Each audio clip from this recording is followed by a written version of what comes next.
Furthering ourselves along in the work of Christ as our Redeemer, the one who buys us back.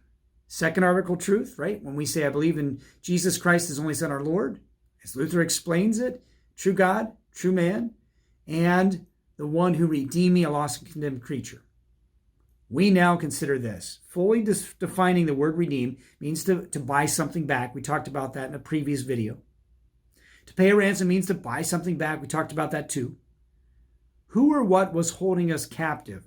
I asked you, what were you bought back from in the previous video? Maybe you went ahead and talked about this, but let's define it very in particular. Who or what captivated us? Captivate means to possess us, or to be in captivity means to be put in prison, if you will. So who was our captor, the one who bound us, right? Imprisoned us. Captivity from which Jesus had to buy us with nothing less than his own blood. Let me read you a couple thoughts from John 8 and 1 Timothy 2:26. Jesus answered them, truly, truly, I say to you, everyone who commits sin is the slave of sin.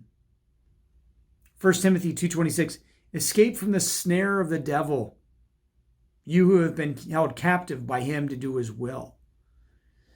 So have a conversation and even maybe review from those two passages what took us captive.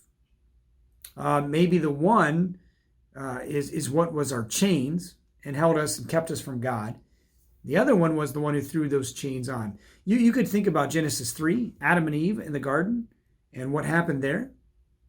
You can think about Jesus' other words in the Gospels when he said he came to bind up the strong man who held us captive. Again, thinking back to 1 Timothy chapter 2, verse 26, where Timothy is told by Paul that we are to escape from the snare of the devil. And how Jesus, in John 8:34 said that sin enslaved us. Talk about that, and you can even talk about the nature of how we are held captive. Like, how does sin bind us? How does it keep us from God? How does the devil do the same? Blessings on your conversation today.